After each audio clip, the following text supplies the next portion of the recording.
La escritura ya ha sido leída y es en Santiago capítulo 5, versículos 1 al 6. Y el título del sermón es Dios y las riquezas. David canta en el Salmo 24, de Jehová es la tierra y su plenitud, el mundo y los que en él habitan. Esta no es una exageración del rey poeta y dulce cantor de Israel, pues Dios mismo lo afirma en muchos lugares. Por ejemplo, en Éxodo 19:5 habla Dios y dice, porque mía es toda la tierra. El Levítico 25:23 repite lo mismo, dice, la tierra mía es. En Ageo capítulo 2, versículo 8 dice, mía es la plata y mío es el oro, dice Jehová de los ejércitos. Job 34:19 afirma que tanto el rico como el pobre son obra de sus manos. Y así, en el Salmo 49 se les conmina a ricos y pobres a poner su confianza en Dios y no en las riquezas. Proverbios 22:2 dice, el rico y el pobre se encuentran, a ambos los hizo Jehová. Todos estos textos y muchos otros nos dicen algunas verdades que nada tienen que ver con la posesión de bienes, con que la posesión de bienes sea mala en sí misma, con que los ricos son seres despreciables, con la lucha de clases, con arrebatarle a los ricos para darle a los pobres, en fin, toda esta cantinela que ha inundado América Latina y nuestro país desde comienzos del siglo XX y que nos ha mantenido en la miseria a veces más abyecta, en la victimización y en luchas fratricidas. Hoy no se habla de luchas de clases, pero la moda a seguir es la igualdad. Bueno, que el mundo desvaríe tras ideas empobrecedoras no nos debe extrañar, pues ese es el trabajo del maligno: robar, matar y destruir. Pero que estas ideas encuentren arraigo en quienes dicen creer en Dios, en quienes creen que la Biblia es la palabra de Dios, eso es alarmante y es escandalizador. ¿De dónde viene esta idea del igualitarismo? Rastréala en las Escrituras y las encontrarás en las primeras páginas del Génesis. Viene de boca de la serpiente. ¿Te sorprende? Génesis 3:5. Luego de sembrarle la duda en la bondad de Dios, ahí en el versículo 1 del capítulo 3 del Génesis, y de mentirle descaradamente en el versículo 4, le dice a la mujer, ¿sabe Dios que el día que comáis de él, serán abiertos vuestros ojos y seréis como Dios? ¿Ves? Seremos iguales a Dios, dijo la serpiente. ¿Puedes creer que hay quienes creen en este absurdo? Considera la parábola de los talentos en Mateo 25. En el versículo 15 dice, a uno dio 5 talentos, a otro dio 2 talentos y a otro 1. A cada uno conforme a su capacidad.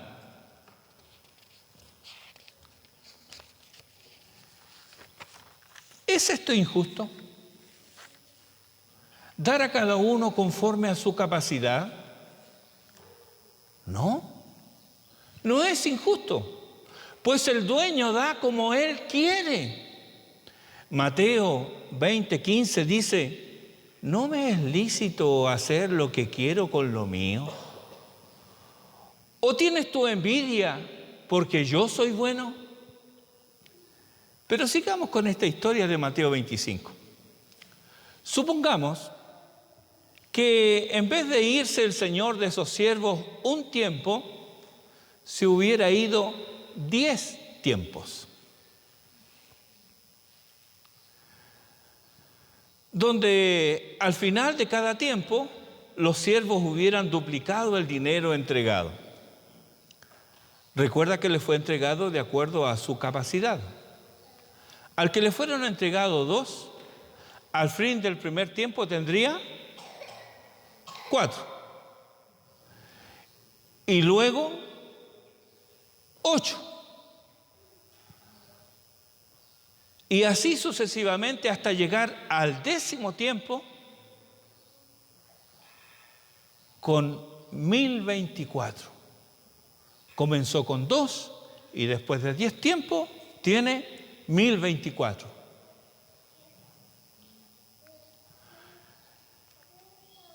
El que recibió 5, al fin del primer tiempo tendría 10. Eso es lo que nos dice la Escritura. Porque tenía 5, ganó otros 5, tiene 10. Y luego tendría 20. Y así hasta llegar al 10º tiempo, habría logrado 2560. Así cada vez, multiplicando por el doble lo que él había trabajado. En cambio, el que recibió 1 no lo trabajó, lo enterró. Y al final de 10 tiempos, ¿cuánto tendría? 1. Al dar cuentas, el primero entregaría 2560. El segundo, 1024. O sea, el que le entregaron 5, después de 10 tiempos, habría entregado 2560. Al que le entregaron 2, después de 10 tiempos, habría entregado 1024. Y el tercero, que le fue entregado 1, como lo enterró, después de 10 tiempos, siguió teniendo 1 y entregó 1. ¿Es injusto el resultado? ¿No es debido al esfuerzo y la capacidad de cada cual el resultado final? El que recibió 1, si lo hubiera trabajado y duplicado, al cabo de 10 tiempos habría logrado 512, no 1. Queridos hermanos, la riqueza y la pobreza son circunstanciales. Aunque pobres comparados con otros, tenemos más bienes que muchos, aún en nuestro propio país. Algunos heredaron riquezas, otros pobreza. No todos han administrado bien los recursos que Dios les dio. Ahí tienes a quienes dilapidaron su fortuna y quienes con trabajo, esfuerzo, estudio y sacrificio salieron de la pobreza. Hay quienes recibieron 5, otros 2 y otros 1, pero no todos administran responsablemente. ¿Cuál es tu parte? Trabaja como si todo dependiera de ti y espera como si todo dependiera de Dios. Apártate del mal y haz el bien. Busca la paz y síguela. Sean tus costumbres sin avaricia, contentos con lo que tenéis ahora, porque Él dijo, no te desampararé ni te dejaré. ¿Por qué esta digresión en la introducción al texto que tenemos ante nosotros? Por 2 razones. Primero, debemos abordar el texto sin los espejuelos distorsionantes que a partir de la década del 60 irrumpió e inundó la cristiandad latinoamericana. No solo en el catolicismo romano, sino también encontró cobijo en el protestantismo liberal y aún en el pentecostalismo.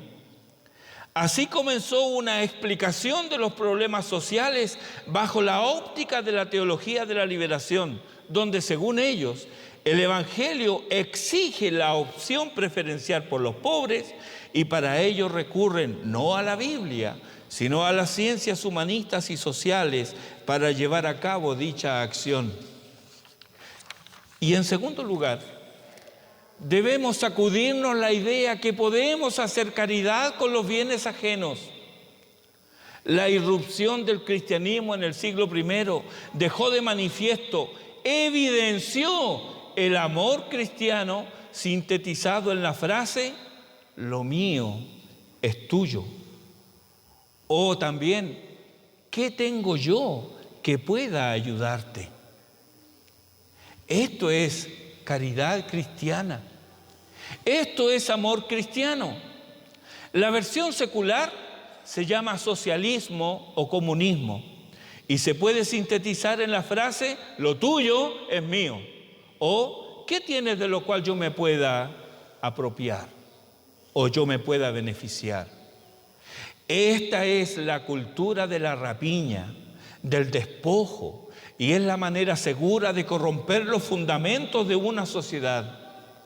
Conviene que consideremos al respecto lo que dice nuestra Confesión Bautista de Fe de 1689, en los capítulos 24 y 27, cuando nos habla sobre las autoridades civiles y sobre la comunión de los santos.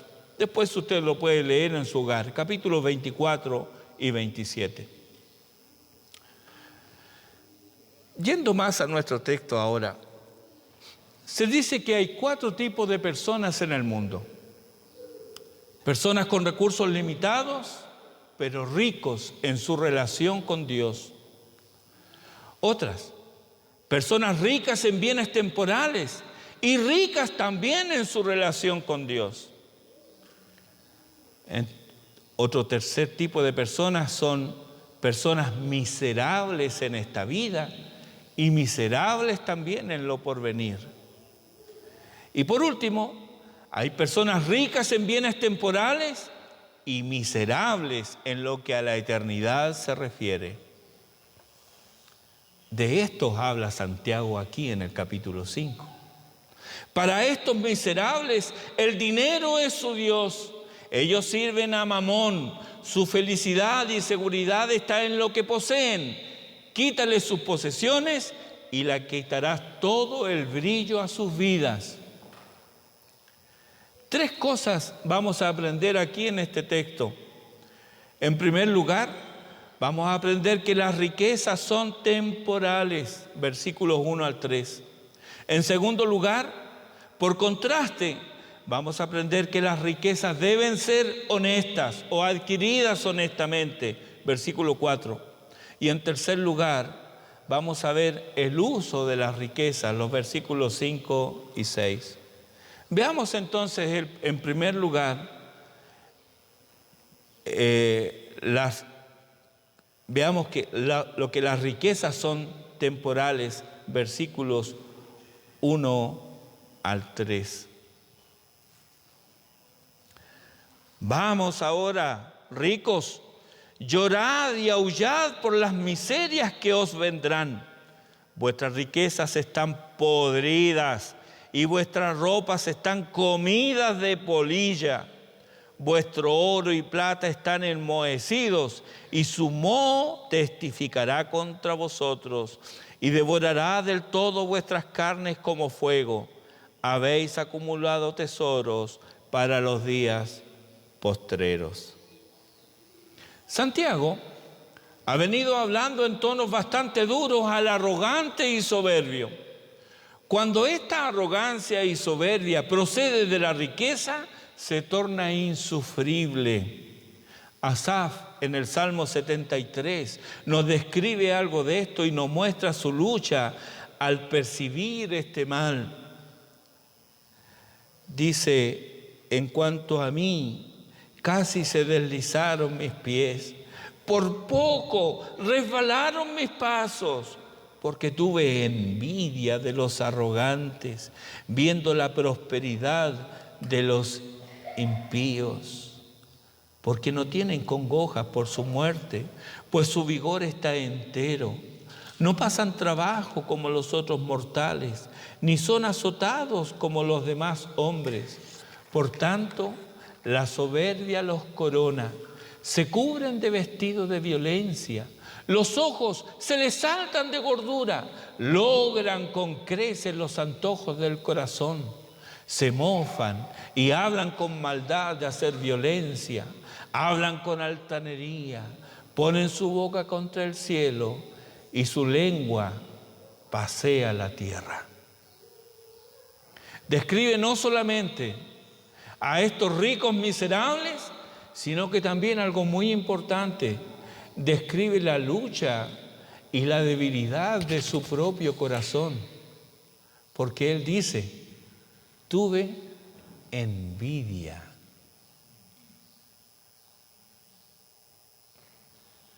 Hay que reconocer eso.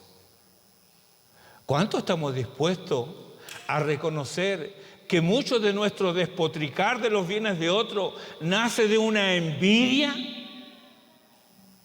Asaf lo reconoce, tuve envidia. Ahora, ¿son todos los ricos así? No, no son todos así. Pero también debemos desechar la idea de que la pobreza es virtud. Se habla de gente pobre como gente humilde, pero pobreza y humildad no son sinónimos, como tampoco riqueza equivale a soberbia.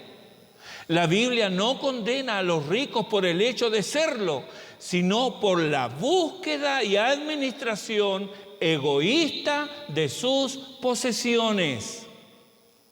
Por eso la Biblia lo condena, no porque sean ricos. Ejemplos abundantes tenemos de ricos que pusieron su fe en el Señor y le sirvieron. Job, Abraham, José de Arimatea, Filemón. Y las mujeres que dice ahí Lucas capítulo 8, servían de sus bienes o con sus bienes a Jesús. No hay solamente ejemplos bíblicos. Me acuerdo de un señor de apellido Berkhoff, un holandés multimillonario, y él puso su fortuna, ¿sabe al servicio de qué? De la difusión de literatura reformada. Él puso los fondos para Felire, Fundación Editorial de Literatura Reformada. Y gracias a ese señor, a quien no conozco, llegaron a mis manos por primera vez libros que me abrieron el entendimiento, entre ellos Institución de la Religión Cristiana en 2 tomos. Me llegó así, solo por pedirlo, pero alguien lo pagó. ¿Quién estaba detrás?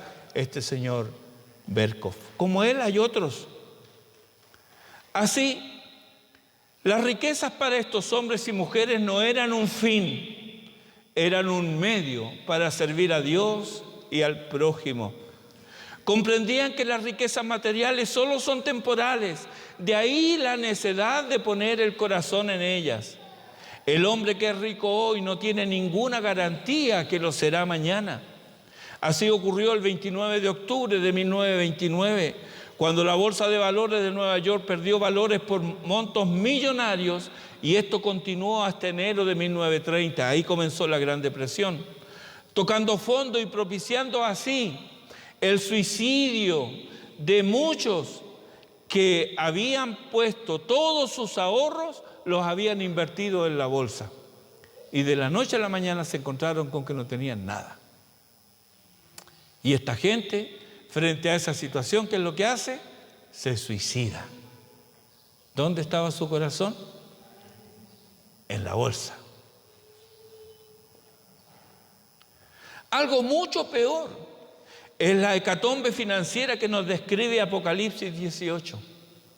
Allí, versículo 11 dice: los mercaderes de la tierra lloran y hacen lamentación, porque ninguno compra más sus mercaderías. Esta es una situación lejana para nosotros hoy día, pensamos, a lo mejor no tanto, pero no es difícil de prever. El mundo de hoy se mueve en base a la deuda, y alguna vez esto va a explotar. Y cuando esto explote, llanto y lamentación, dice Apocalipsis. Miren las mercaderías de oro, de plata, de piedras preciosas, de perlas, de lino fino, de púrpura, de seda, de escarlata, de toda madera olorosa, de todo objeto de marfil, de todo objeto de madera preciosa, de cobre, de hierro y de mármol, y canela, especias aromáticas, incienso, mirra, olíbano, vino, aceite, flor de harina, trigo, bestias, ovejas, caballos y carros, y esclavos, almas de hombres. Todo se vende, hasta las almas de los hombres. La variedad de cosas comercializables es infinita, pero los recursos no lo son. Todos estos recursos se pueden perder de la noche a la mañana. Los versículos 2 y 3 de Santiago 5 son elocuentes al respecto, porque dice: vuestras riquezas están podridas y vuestras ropas están comidas de polilla. De ahí el llamado recordatorio del versículo 1, que viene el día en que lamentarán y tendrán que llorar su miseria. ¿Por qué? Lo dice el versículo 3. Han acumulado tesoros para los días postreros. Aquí está presente la avaricia, el afán de poseer, de acumular bienes. Las riquezas se han convertido en un fin en sí mismo, y el avaro codicioso se ha olvidado de la misericordia, de con sus bienes o de sus bienes ayudar a aliviar el sufrimiento del prójimo. Este es un corazón habituado a la codicia, un corazón endurecido, un corazón que piensa solo en lo terrenal, un corazón materialista. Este es el necio del cual habla Jesús en Lucas 12, versículos 13 al 21. Este se felicita, se habla a sí mismo en el versículo 19: alma, muchos bienes tienes guardados para muchos años, repósate, come, bebe, regocíjate. Pero Dios le dijo: necio, esta noche vienen a pedirte tu alma, y lo que has provisto, ¿de quién será? Así es el que hace para sí tesoro y no es rico para con Dios. Tenemos la tendencia a aplicarle a otro la clara enseñanza de la Escritura, ¿verdad? Y aquí la tentación es a no considerar lo que se nos habla porque no somos ricos. Entonces esto no es para mí. Pero el pecado del rico es igual al del pobre, solo difiere en grado, pero el pecado es el mismo. El pecado del rico, de algunos, es poner su confianza en sus posesiones. Y no caemos nosotros en lo mismo. ¿Cuántos hay que no ofrendan? Que no extienden su mano para ayudar al prójimo porque sacan cuentas y quieren la certeza de no solo el pan nuestro de cada día, sino el pan para todo el mes.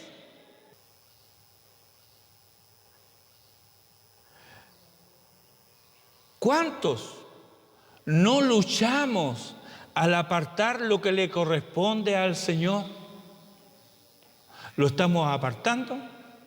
Y justo en ese momento que apartamos ya, no, este dinero es del Señor, lo apartamos, y justo en ese momento que lo apartamos, se nos ocurren 1000 maneras de usar ese dinero. ¿Te ha pasado? No es algo que me han contado, es algo que yo lo sufro también. Y creo que no soy distinto de ustedes.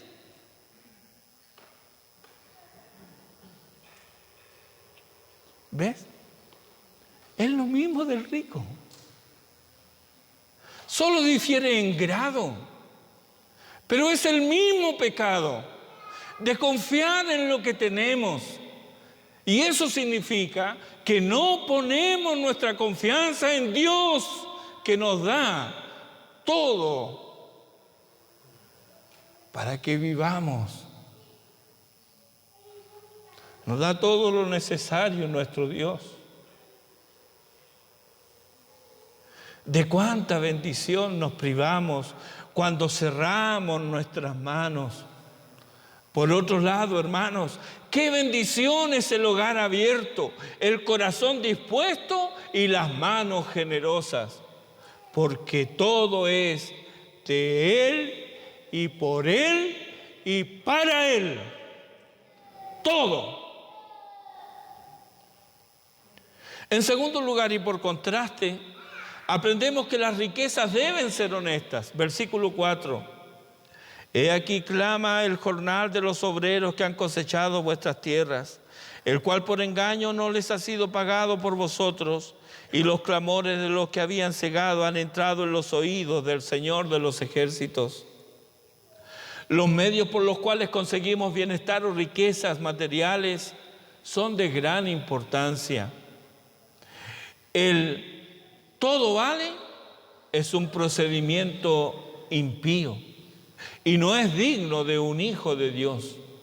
Somos llamados a obtener nuestro dinero honestamente, por medio del trabajo paciente y esforzado, usando de los dones y talentos que Dios nos dio con inteligencia y sabiduría.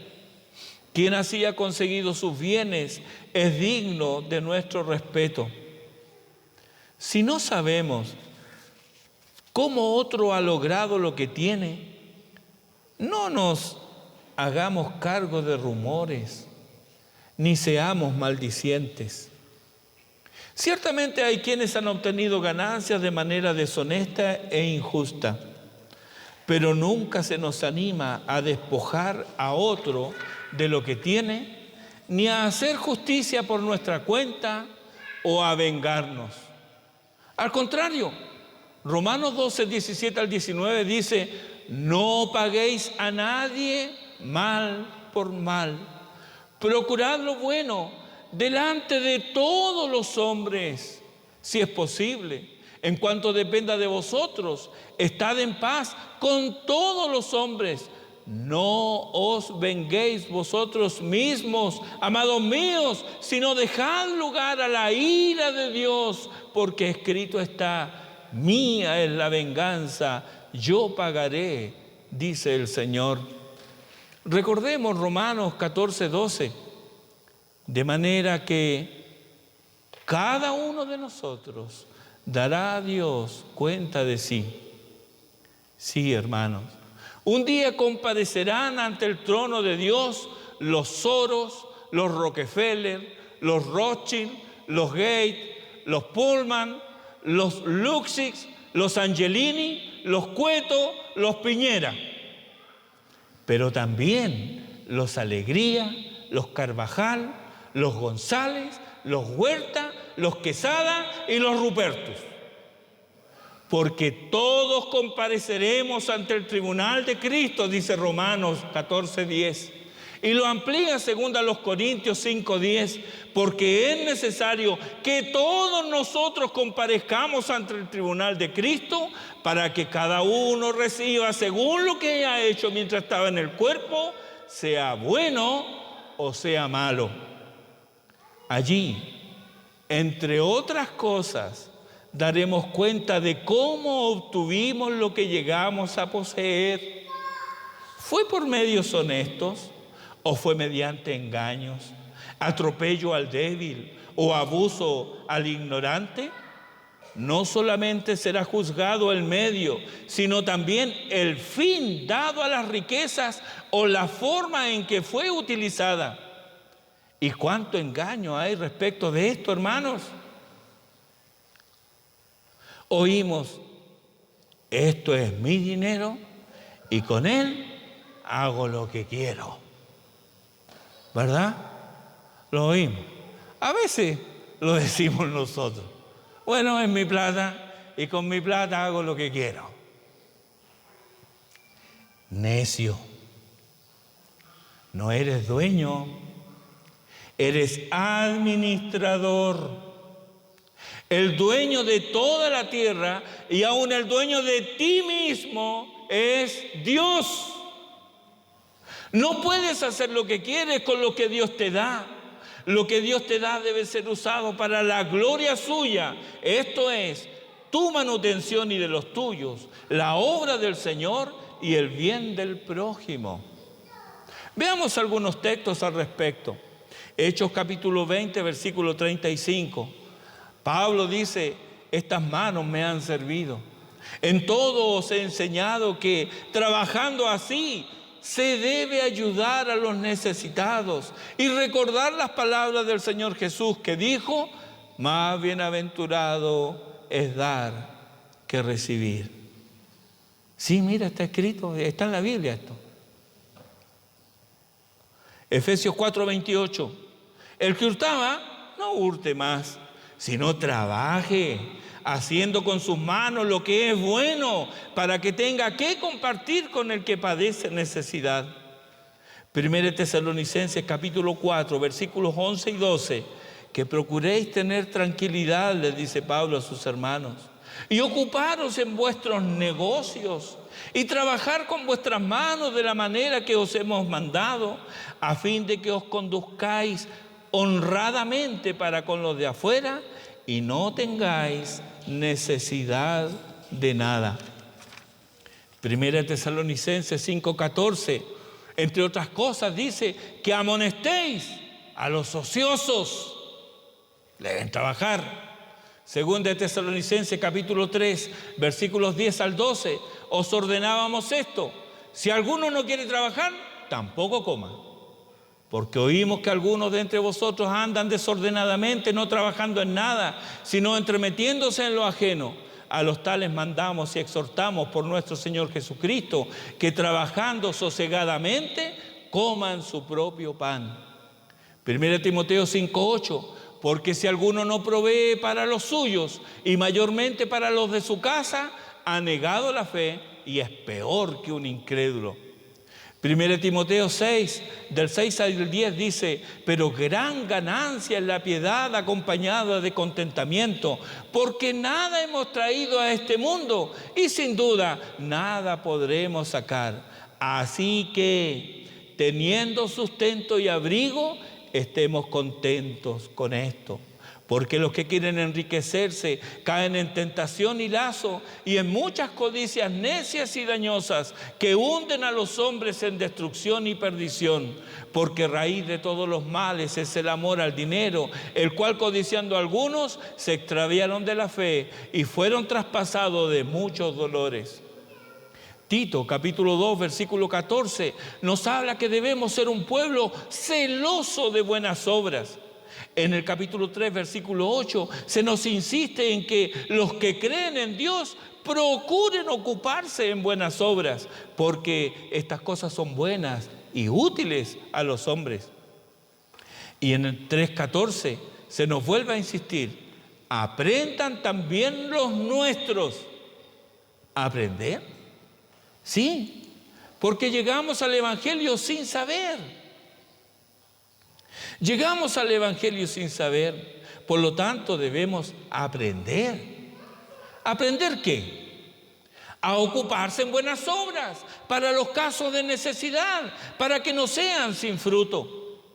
No debemos ser como aquellos descritos ahí en Tito 1:16, que ellos, dice Pablo, profesan conocer a Dios, pero con los hechos lo niegan. Cuidado con separar los negocios de la fe. Primera de Pedro capítulo 4 versículo 15 dice, así que ninguno de vosotros padezca como homicida o ladrón o malhechor o por entremeterse en lo ajeno. No debemos sufrir como ladrones o malhechores o entremetidos, pero no debemos de serlo. Santiago les habla a empleadores sinvergüenzas, injustos y ladrones que se apropian del trabajo ajeno. La tierra está llena de estos seres despreciables y aborrecibles, pero no todos son así, por lo que debemos cuidarnos de no generalizar, ya que hay empleadores que tratan a sus trabajadores de manera justa y respetuosa. Estos han entendido que son solo administradores. Los otros se creen dueños, intocables, que nunca les alcanzará el brazo de la justicia. pero se equivocan. Dios oye el clamor de los que están oprimidos en relaciones injustas. Dice Santiago en el versículo 4, los clamores de los que habían cegado han entrado en los oídos del Señor de los ejércitos. En Lucas 18:7 nos dice el Señor: ¿y acaso Dios no hará justicia a sus escogidos que claman a Él día y noche? ¿Se tardará en responderles? Os digo que pronto les hará justicia. Sí, hermanos, el día del pago se acerca. Por último, veamos el uso de las riquezas, los versículos 5 y 6. Habéis vivido en deleite sobre la tierra y sido disolutos. Habéis engordado vuestros corazones como en día de matanza. Habéis condenado y dado muerte al justo, y él no os hace resistencia. ¿Qué uso le habían dado estos hombres a las riquezas? Solo pensaron en sí mismos. Ningún pensamiento ni preocupación por el otro. Pero cuidado aquí. Hay quienes enarbolan las banderas de la preocupación por el pobre, pero son hipócritas y sinvergüenzas, porque hacen o buscan hacer caridad con el bien ajeno, nunca con el propio. Judas es un fiel representante de este gremio y muchos políticos siguen estas prácticas. En Juan capítulo 12 nos pone en escena a María tomando una libra de perfume de nardo puro. Eso era mucho perfume y además un perfume carísimo. De mucho precio, dice Juan, ungiendo con él los pies de Jesús. Y Judas, obsérvelo, presto a censurar lo que otro hace con lo propio y preocupado de ir en ayuda del prójimo con el bien ajeno. Dice en el versículo 5, ¿por qué no fue este perfume vendido por 300 denarios y dado a los pobres? Es el sueldo de casi un año. Chileno de corazón, lee el versículo 6 de Juan 12.